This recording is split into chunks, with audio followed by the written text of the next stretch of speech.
অনেকে দেখবেন হাজারে আসওয়াদে চুমা দিবার জন্য পাগল হয়, ঠেলাঠেলি ঠেলাঠেলি। খবরদার ঠেলাঠেলি করবেন না, কাউকে কষ্ট দিয়া ইসলামে হারাম।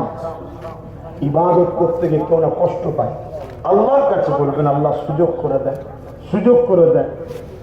আলহামদুলিল্লাহ, নামাজের কাতার দাও, কাতার দাও। মক্কার প্রশাসনরা বলছে কাতার দাও।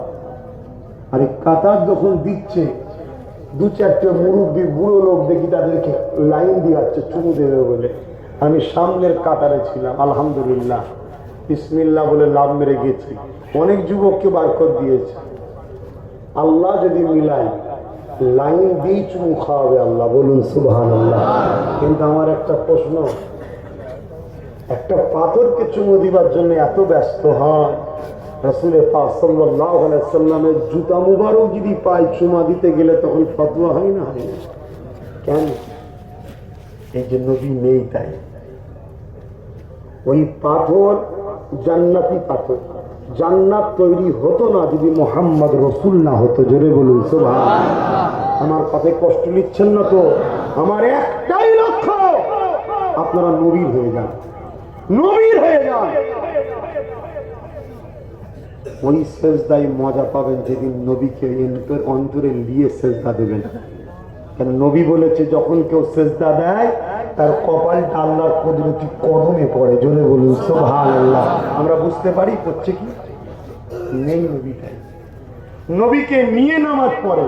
কিন্তু আমাদেরকে তো অনেকে বলে নবী নাকি অন্তরে থাকলে নাকি নামাজ হবে না, বলে না? বলে না? নবী বার করছে, দেখছেন? নবী বার করছে।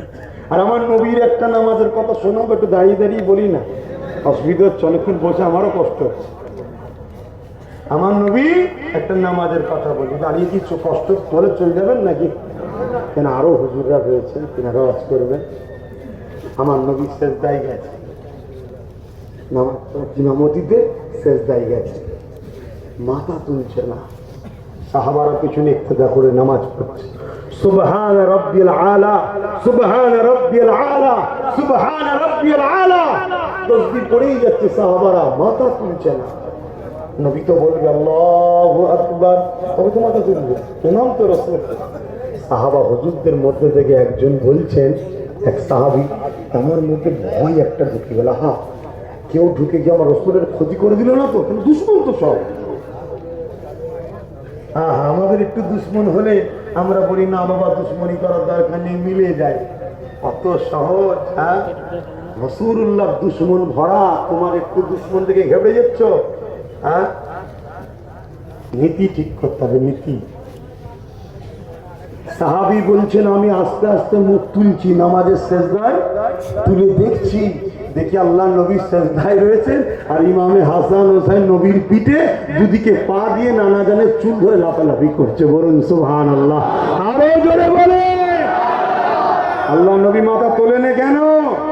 আল্লাহ নবী বলছেন সুবহান রাব্বিল আলা, সুবহান রাব্বিল আলা, সুবহান রাব্বিল আলা। এখনো মাথা তোলেনে কেন? তুললেই বাচ্চা দুটো পড়ে যাবে।